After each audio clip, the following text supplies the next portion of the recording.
존 칼빈이 교회 개혁이 이제 스위스에서 이루어지게 되는데 권세의 충돌이라는 실제적인 문제가 발생합니다.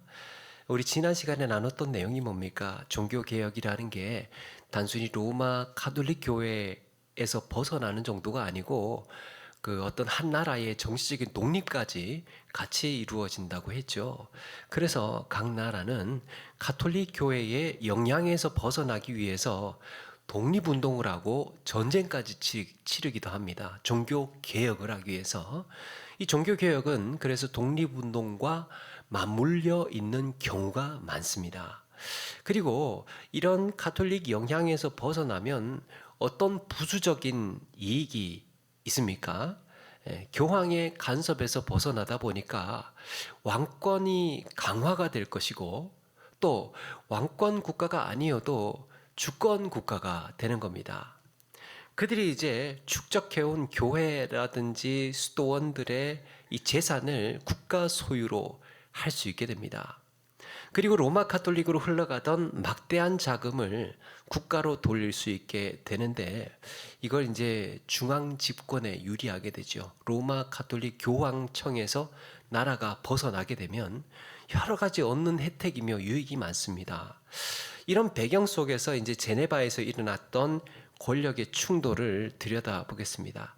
당시에 이제 종교 개혁의 가장 활발했던 활동은 설교였습니다. 이 말씀의 뜻을 이제 자기 나라 말로 풀어서 가르치는 겁니다. 종교 개혁의 가장 활발했던 활동 중에 하나가 설교였던 거예요. 그 우리 사도행전에 빌립이 사마리아로 갔다가 이제 가사로 가면서 거기서 누구를 만납니까? 이 에디오피아 여왕 간다게의 이 국고를 맡은 내시를 만나게 되죠. 이 내시가 예배하러 예루살렘에 왔다가 이제 돌아가게 됩니다. 가는 길에 성령의 인도하심으로 이 빌립이 그를 이제 만나게 됩니다. 가서 이제 가까이 가서 보니까 이 내시가 이사야의 글을 읽고 있는 겁니다. 그래서 빌립이 묻습니다. 그거 지금 읽고 있는 거 당신이 읽고 있는 건 무슨 뜻인지 알겠느냐? 깨닫느냐? 그러니까 이 내시가 가르쳐 주는 사람이 없다는 거예요. 가르쳐 주는 사람이 없으니까 이 말씀 뜻을 내가 어떻게 알겠느냐? 그래서 빌립이 수레에 올라서 이사야서 53장의 말씀이 바로 예수님의 십자가의 죽으심을 가리키는 것임을 설교해 줍니다. 가르쳐 줍니다. 처음에 알아듣지 못하던 말씀, 읽어도 깨닫지 못한 말씀이 이제 듣고 보니까 복음인 겁니다. 야, 이게 그 뜻이었느냐. 은혜를 받습니다.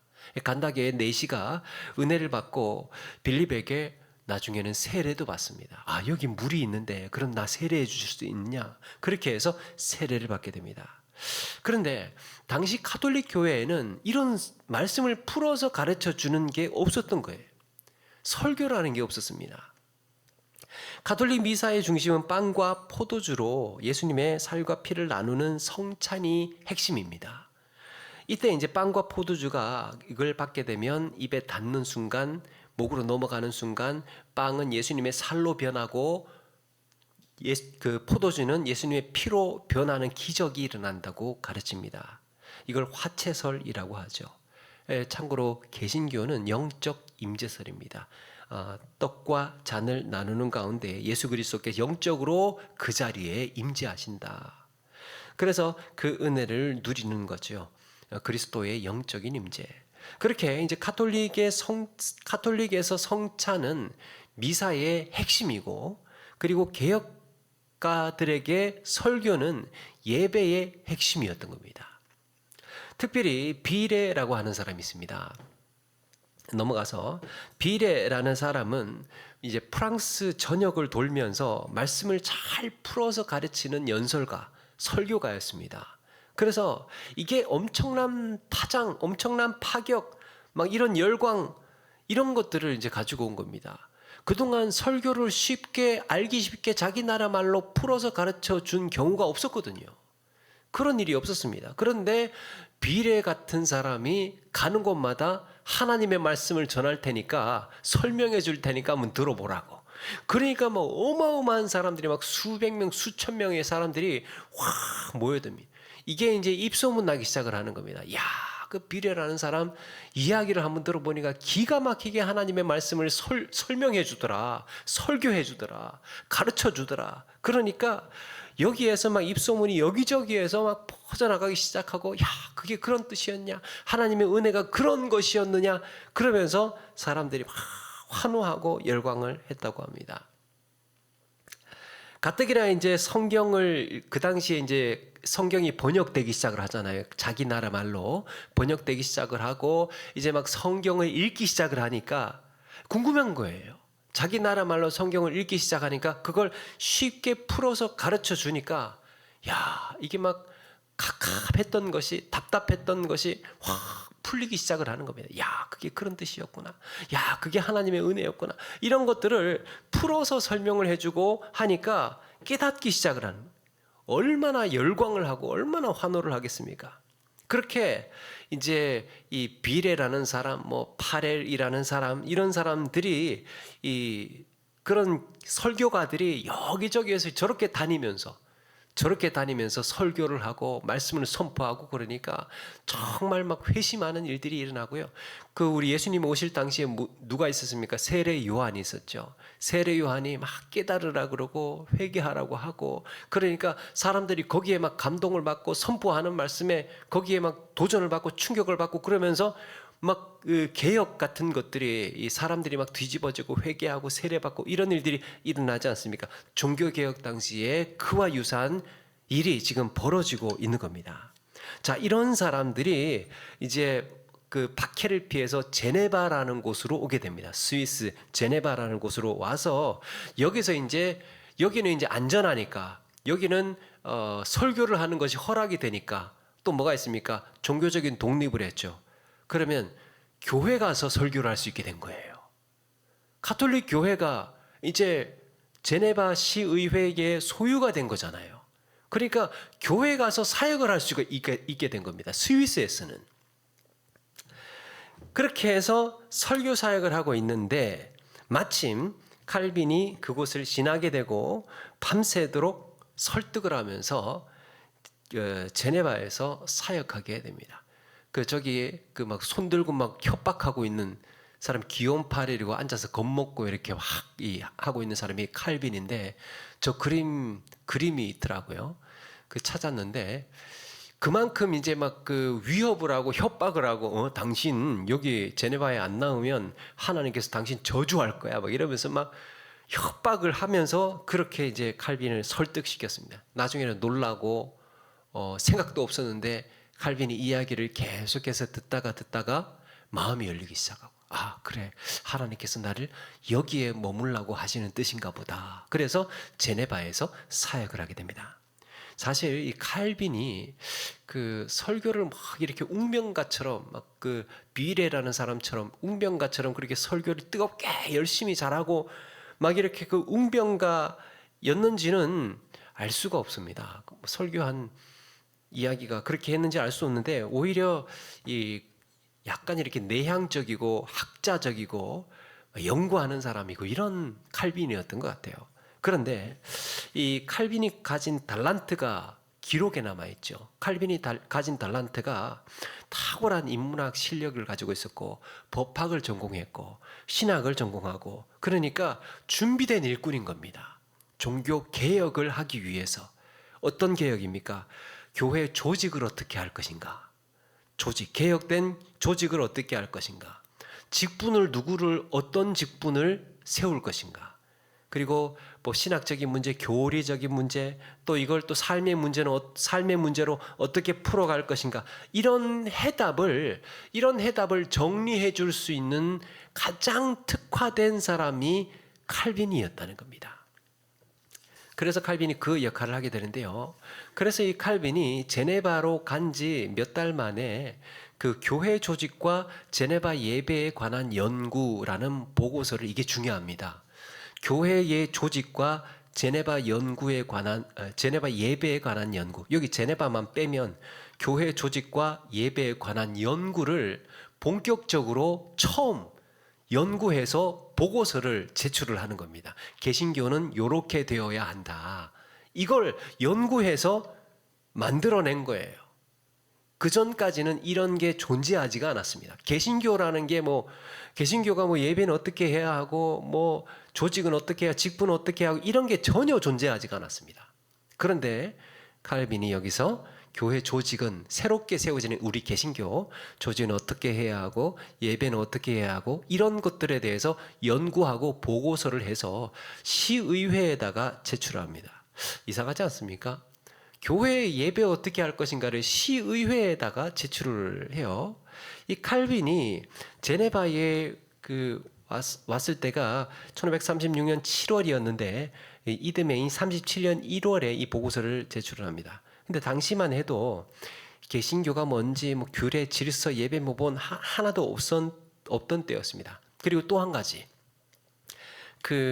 가톨릭 교회로부터 가톨릭 교회의 영향에서부터 이 스위스 제네바라는 도시가 지역이 분리를 하잖아요.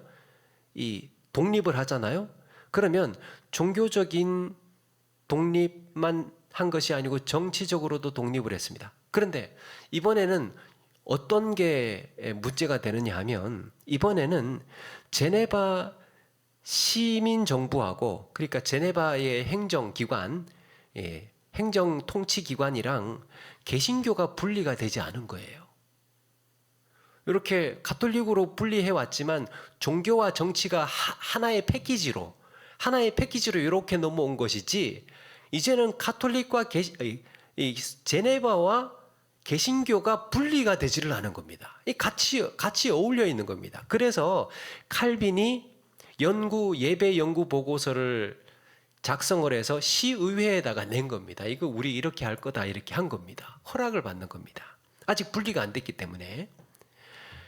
자, 이렇게 이 연구 보고서에 앞으로 이제 세워지는 개혁교회에서 설교는 어떤 비중을 차지하는지, 또 성찬은 어떻게 해야 할 것인지, 어떤 의미인지, 직분은 뭘로 할 것인지, 여기에 교회 조직과 제네바 예배에 관한 연구에 이런 것들이 다 이제 초안이 또 안이 기록이 돼서 이제 토의를 하게 된 겁니다.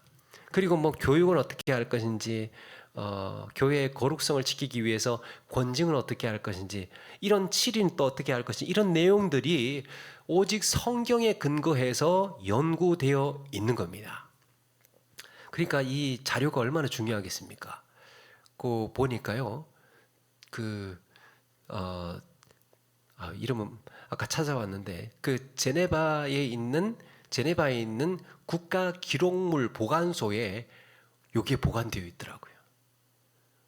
그 나라 말을 잘 몰라서 제가 읽지는 못했지만 보관되어 있다는 것만 확인했습니다.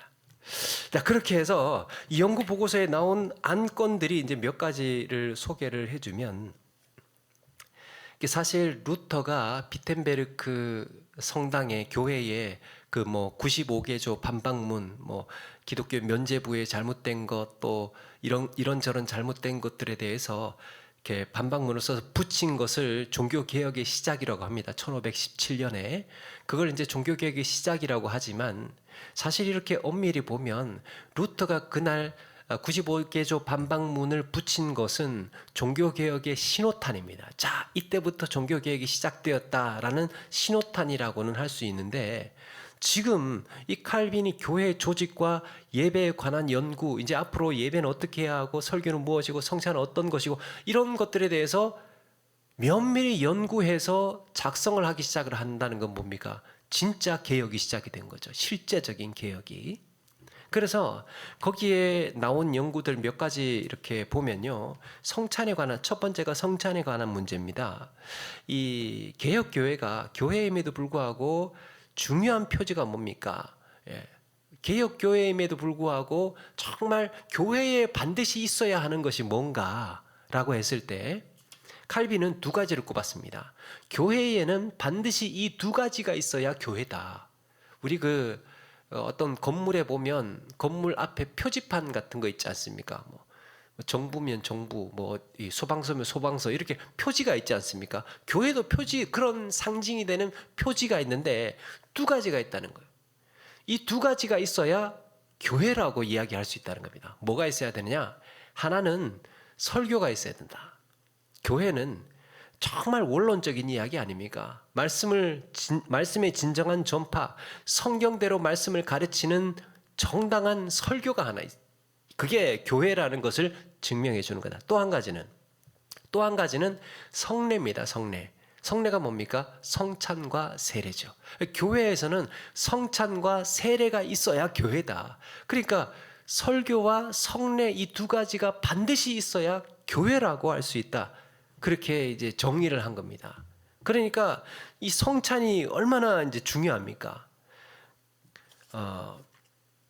이런 점에서 이제 그리스도와 연합이 되고 성찬이 주의 몸 된 교회임을 확인하는 가장 강력한 수단 중에 하나가 성찬인데, 이 성찬이 그만큼 중요하다는 거예요. 성찬을 지키는 것, 성찬의 거룩성을 지키는 것, 이게 중요한데, 그럼 어떻게 해야 되느냐 했을 때, 이거 함부로 우리가 무분별하게 하지 말고 해서는 안 되고, 이 공동체의 삶, 개인의 삶을 잘 살피고 죄에 대한 권징이 필요하다라고 했습니다.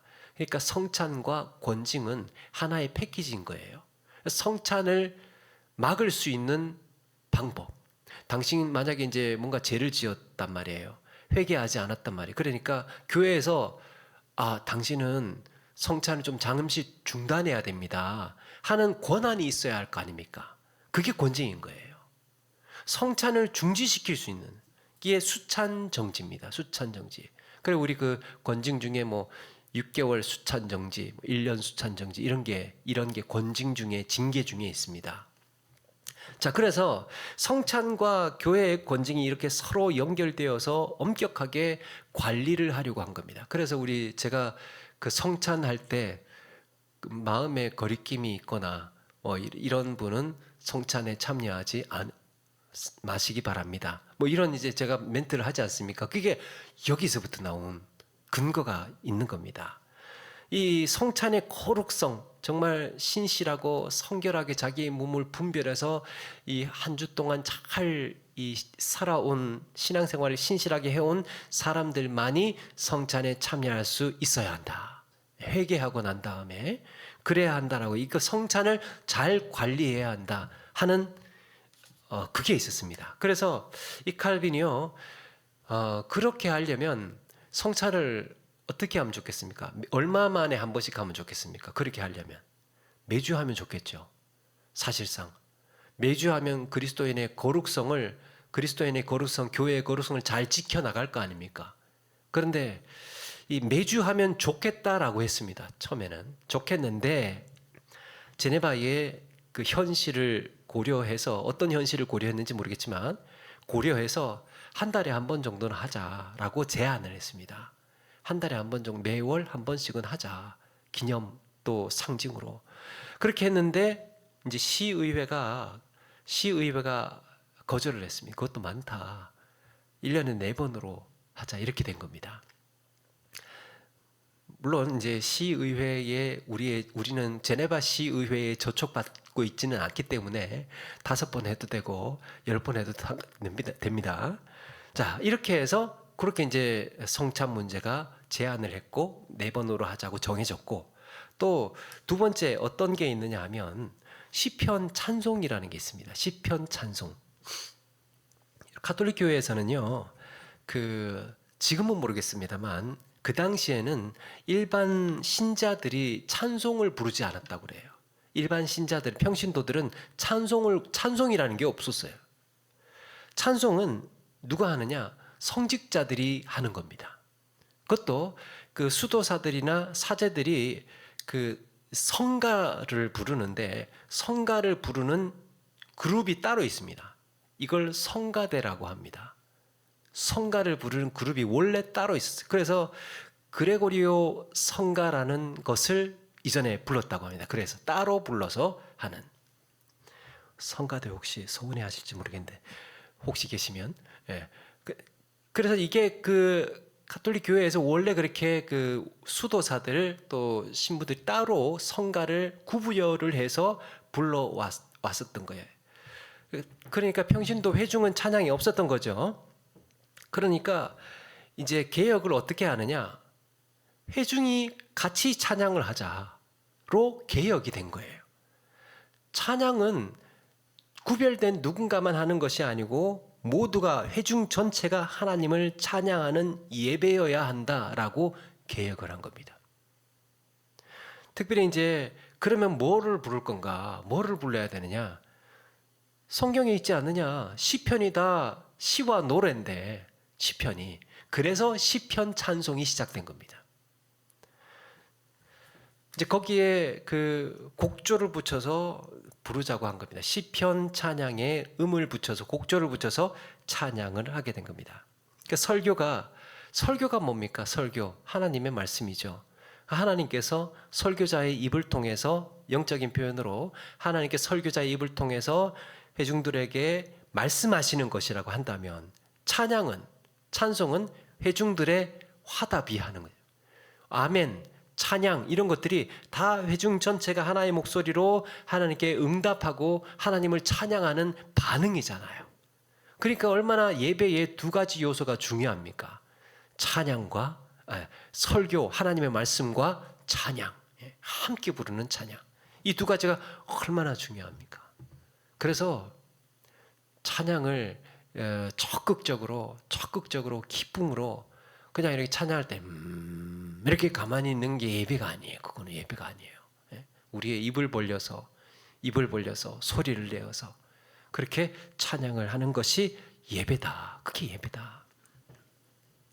자, 이렇게 그 이전에 성가는 또 그 구별된 사람들 성가대에서 찬양을 하게 되면 라틴어로만 또 성가를 했나 봅니다. 그러니까 이 정도로 알아들을 수도 없고, 회중의 찬송은 어떻게 되느냐? 자국어로 된 그 사람들이 찬양을 가리킨 거예요. 우리가 그 옛날에 학교 다니지 않고 한글을 모르는 경우에 뭘 했습니까? 노래 가르쳤잖아요. 노래에 뭐를 가르쳤느냐? 메시지를 가리키고 성경 말씀을 곡조를 붙여서 노래로 만들고, 기도문, 설교문 이런 것들을 노래로 만들어서 그렇게 가르치지 않습니까? 그러니까 굉장히 빨리 퍼지게 되죠. 이렇게 성경 말씀이나 설교를 노래에 담아서 부르게 하고 외우게 하고 그렇게 된 겁니다. 그만큼 폭발적으로 늘어나게 되는 거죠. 개혁이 된 거예요. 우리 다 함께 찬양할 수 있게 개혁된 겁니다. 세 번째는 아이들을 위한 교리교육입니다. 어떤 걸 제안하느냐? 다음 세대를 우리 때만 개혁하는 것이 아니고 다음 세대도 가르쳐야 된다. 그러니까 아이들을 어릴 때부터 신앙 교육을 해서 단순히 교회 출석하는 데에만 그치지 않고 정말 제대로 신앙 교육을 아이들 때부터 설명할 수 있도록, 그래서 개혁이 우리 때에 끝나지 않고 계속해서 이어지도록 해야 한다. 그래서 아이들을 위한 교리 교육을 가르쳤습니다. 제가 제네바 교리문답, 그래서 제네바 교리문답이 나오게 되는데, 제네바 교리문답을 보니까요, 그 첫 번째 질문이 뭐냐면 인간의 제일된 목적이 무엇입니까? 인간의 제일된 목적이 무엇입니까? 그러니까 깜짝 놀랐어요. 거기에서부터 시작해서 이어지는 모든 웨스트민스터 요리문답, 하이델베르크 요리문답 다 그 흐름에서 질문이 나오고 그걸 모델로 해서 모본을 해서 그렇게 교리 교육이 계속해서 우리에게도 이어진 겁니다. 전체적인 건 뭐냐? 하나님은 누구이신가? 하나님은 누구신가? 또 그리스도인은 무엇으로 사는가? 우리는 교회란 무엇인가? 이런 맥락인 겁니다. 어떻게 구원받는 건가? 구원받은 사람은 어떻게 살아야 할 것인가? 이런 주제들인 거예요. 주로 지금 우리가 하는 그 생명학교, 새생명반, 생명학교에 나오는 내용들, 주제들이 그때부터 정해져서 이걸 이제 착실하게 가르치는 겁니다. 그러니까 저는 그렇게 생각합니다. 그 새생명반이 초신자만 할 것이 아니고 우리도 한 번씩 이제 가끔씩 한 번씩 점검하고 한 번씩 돌아보고 또 한 번씩 복습해보고 이렇게 해야 될 주제들인 거예요. 교회란 뭔가, 구원받은 사람 어떻게 살 것인가, 신앙은 어떻게 성장하는가, 하나님은 누구이신가, 이런 주제들에 대해서 우리가 계속해서 돌아보고 확인해야 될 필요가 있습니다. 자, 이렇게 이제 이런 모든 것들이 우리 신앙의 삶에서 이제 중요한 것들이 됩니다. 자, 그런데 이 과정에서 이런 것들이 이제 제안을 한 겁니다. 우리 이렇게 교회 개혁을 하자 제안을 한 겁니다. 그런데 여기서 이제 묘한 문제가 하나 생깁니다. 그 당시에 제네바라는 곳은 네 계층이, 네 신분이 존재했습니다. 그게 뭐냐면 가장 최상위에 있는 신분이 시민권자예요. 시민입니다. 그 다음 밑 시민은 거기에서 나고 자란 나고 자란 사람인 거예요.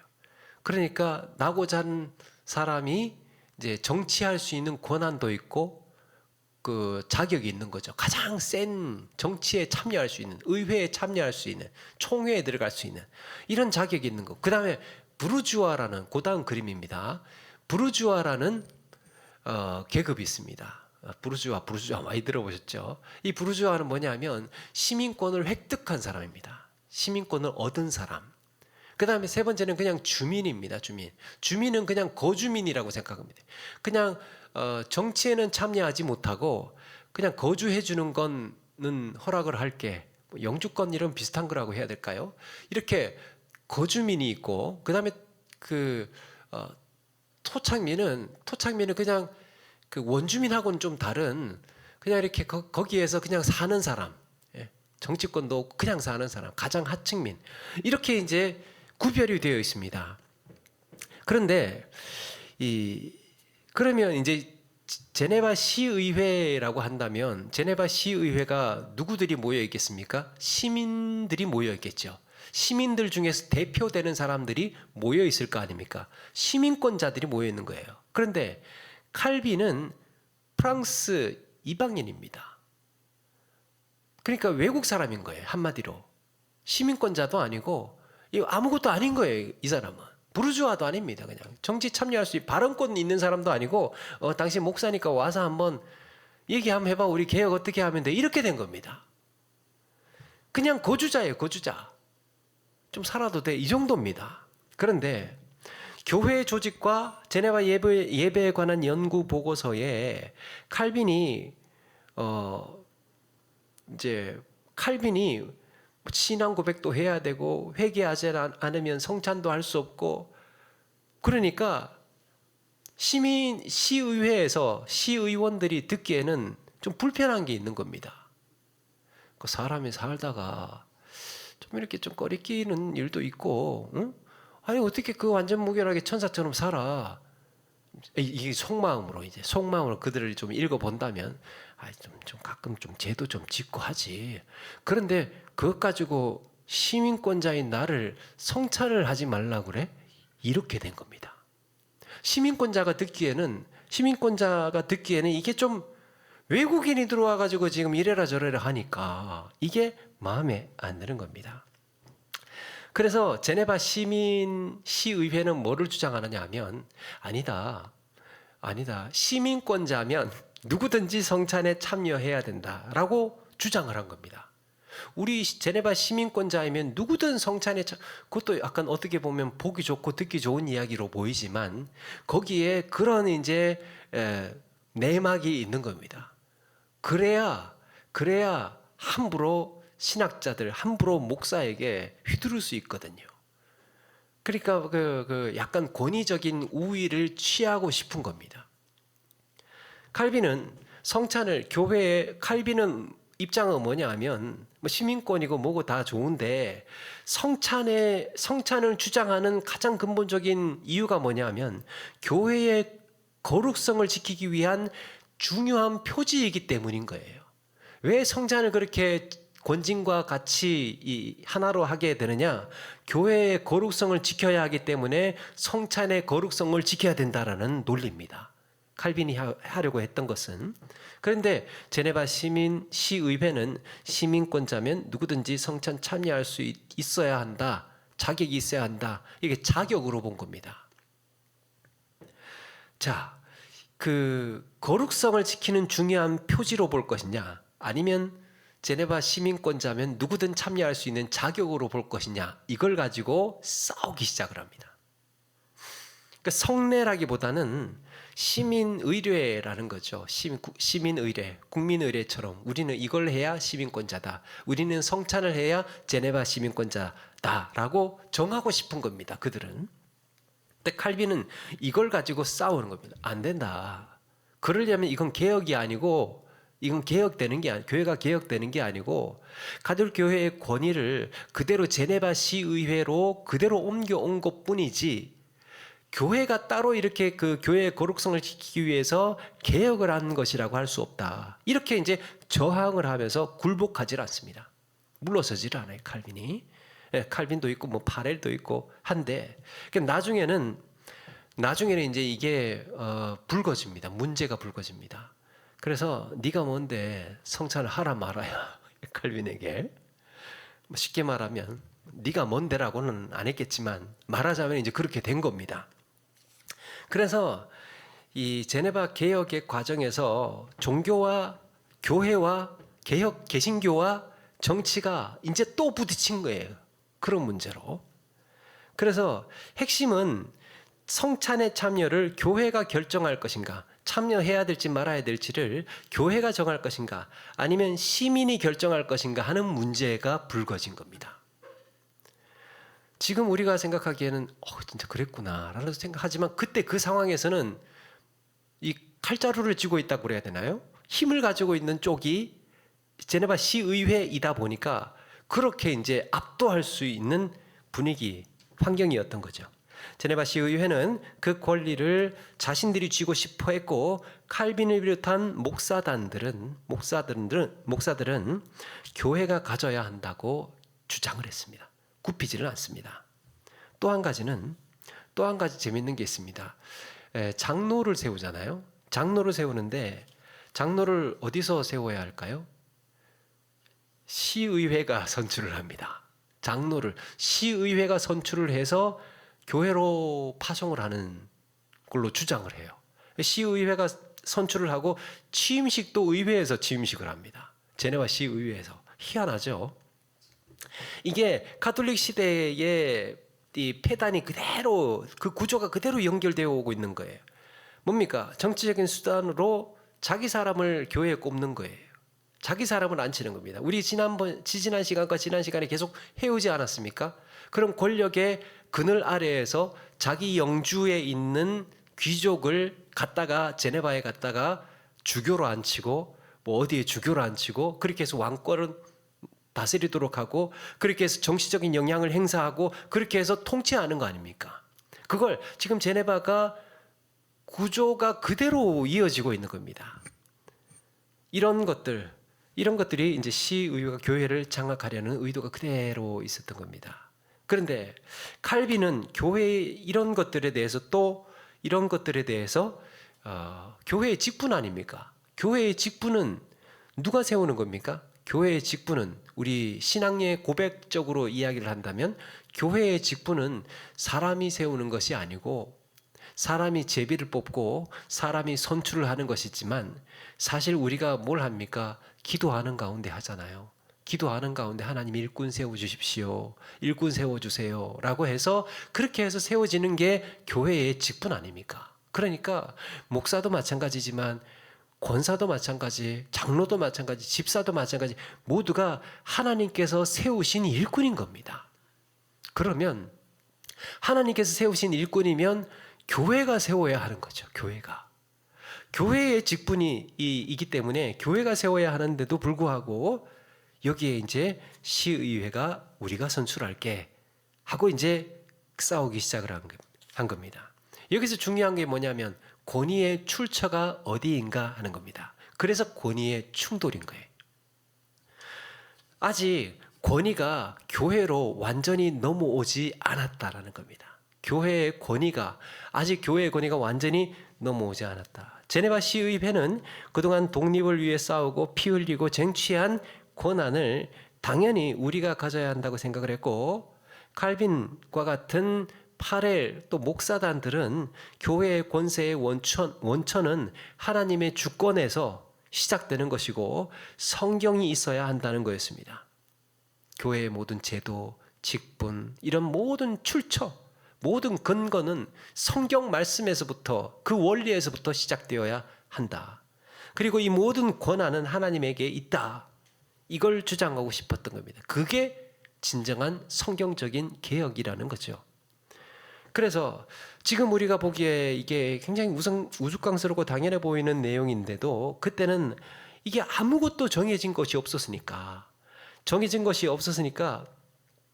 계속해서 설득하고 논쟁하고 싸우는 일들이 반복이 되었습니다. 그러다가 기욤 파렐과 칼빈 이런 사람들이요 버티다가 제네바에서 쫓겨납니다. 그렇게 버티다가 물론 다음 시간에 이제 제네바에서 칼빈이 이제 다시 요청을 하는 상황이 만들어지기는 하지만 첫 번째로 이렇게 제안을 하고 물러서지 못한다. 이건 양보할 수 없다. 이거는 꼭 지켜야 된다. 이런 제도와 관련된 직분과 관련된 또 성찬과 관련된 이런 것들에 대해서 계속해서 논쟁이 벌어지고 싸우고 이러다 보니까 나중에는 추방을 당하게 됩니다. 오늘 우리가 읽은 말씀에 뭐라고 합니까? 예수님께서 제자들에게 너희는 나를 누구라 하느냐라고 했을 때 베드로가 주는 그리스도시요 살아계신 하나님의 아들이십니다 라고 하니까 예수님께서 이를 네게 알게 한 이는 하늘에 계신 내 아버지니라 라고 하십니다. 그거 네가 아는 게 아니고 하늘에 계신 내 아버지께 너에게 알게 하신 거야 라고 하시면서 그러면서 시몬 베드로에게 너는 베드로라 라고 하면서 이 반석 위에 베드로가 반석이잖아요. 이 반석 위에 내 교회를 세우리니 음부의 권세가 이기지 못하리라 그랬습니다. 음부의 권세가 이기지 못하리라. 그럼 교회의 권세는 어디에 있는 겁니까? 예수님에게 하나님에게 권세가 있는 겁니다. 교회의 권세는 예수 그리스도에게로부터 시작이 됩니다. 그래서 교회는요 시민 정부의 교회도 아니에요. 시민 정부의 교회도 아니고 시의회의 교회도 아니고 어떤 세상 권세, 세상 권력의 그늘 아래에 있는 거기에 휘둘리는 거기에 이용당하는 그런 정치적인 수단에 사용되는 그런 곳이 아니라는 거예요. 그래서 주님의 교회입니다. 하나님의 교회. 이 칼빈과 같은 개혁가들이 정말 우리가 기억해야 할 거는 칼빈 또 개혁뿐만 아니고 그 당시 그 시절의 개혁가들이 지켜낸 것이 무엇입니까? 지켜낸 것, 정말 물러서지 않고 지켜낸 것. 성찬, 성경적인 성찬. 성찬은 이렇게 건강하게 제대로 이루어져야 한다. 그걸 지켜냈고 교회에 권징이 있어야 된다. 거룩성을 유지하기 위해서는, 지키기 위해서는 누군가가 치리하는 사람이 있어야 하고 누군가가 바른 말 하는 사람이 있어야 하고 누군가 그걸 지적하는 사람이 있어야 하고 그 잘못된 겁니다. 고쳐야 합니다. 회개해야 합니다. 하는 이런 구조가 있어야 된다는 거죠. 이런 구조가. 직분이 정치에 이용되지 않도록 장로며 목사며 집사며 이런 것들이 정치적으로 이용되지 않도록. 그저 일꾼이잖아요. 일꾼. 그러니까 직분을 받으면 받을수록 많이 맡겨진 일꾼인 겁니다. 많이 맡은 일꾼이에요. 이 직분에 높낮이가 있다라고 이야기는 할 수는 없겠지만 그리고 그렇게 말하고 싶지도 않지만 직분이 있다면 그건 있는 것 같아요. 더 책임이 강한 직분이 있고 더 많이 맡은 직분이 있고 더 떠안아야 하는 직분이 있고 그러니까 그만큼 1달란트 받은 3달란트 받은 2달란트 5달란트 받은 이런 직분들이 그렇게 따로따로 있다는 거죠. 이런 것들을 성경에서 근거해야 된다. 그러니까 보니까 거의 20년 가까이 이걸 이제 조정하고 다시 바로잡고 투쟁하고 이걸 거의 20년 가까이 논쟁을 거치면서 조금씩 다듬어지고 정리가 되어 간 것 같습니다. 그렇게 세워진 제네바의 개혁 교회가 모델이 되어서 이게 하나의 이제 모범 사례가 되고 모델이 되니까요. 어떻게 됩니까? 외국에 있는, 유럽에 있는 다른 나라의 개혁가들이 와서 야, 이거다. 개혁교회는 이렇게 나아가야 된다. 그러면서 그걸 배워갑니다. 그걸 배워가서 스코틀랜드의 장로교회가 되고 네덜란드의 개혁교회가 되고 그렇게 영국의 청교도들이 되고 이렇게 해서 여러 이 다른 나라들로 퍼지게 되면서 그 개혁교회의 개혁 정신이 나중에 미국으로 건너가서 청교도들이 미국으로 건너가서 미국을 건국하는 데에 매우 큰 영향을 끼치게 되는 이런 일들이 벌어지게 됩니다. 미국으로 건너가면 또 우리나라도 영향받잖아요. 건너가고 또 우리나라에도 그렇게 건너오게 되니까 우리가 이렇게 신앙생활을 하는 이런 교회의 질서로 이어지게 된 겁니다. 우리가 당연히 누리고 있는 정말 우리는 막 물 흐르듯이 가고 있지 않습니까? 원래 그런 거다 해서 당연히 그렇게 신앙생활을 하고 하나하나 그렇게 편안하게 하고 있는 이런 모든 교회의 질서라든지 교리라든지 이런 교회의 규칙이라든지 직분이라든지 이런 것들이요. 이런 교회의 권세가 한때는 누군가는 치열하게 싸우면서 지켜낸 것들입니다. 치열하게 싸워내면서 한 가지씩 지켜왔던 것들이에요. 그래서 우리가 그걸 기억해야 되겠고 또 한 가지는 교회의 권세는 어디까지나 하나님에게 있다. 교회의 권세는 하나님에게 있다. 개혁가들의 우리 그런 헌신 또 그런 섬김을 우리가 기억하면서 오늘 우리의 삶을 스스로 보면서 내가 가진 직분을 귀하게 여기고 또 우리의 교회의 질서를 값지게 여기고 정말 우리가 고백할 수 있고 또 찬양할 수 있고 찬송할 수 있고 이렇게 하는 것을 정말 감사하게 여기고 그렇게 아름다운 신앙생활 감사함으로 해나가야 할 줄로 믿습니다. 이런 감사함으로 은혜로 살아가는 우리 모두가 되기를 주의 이름으로 축원합니다.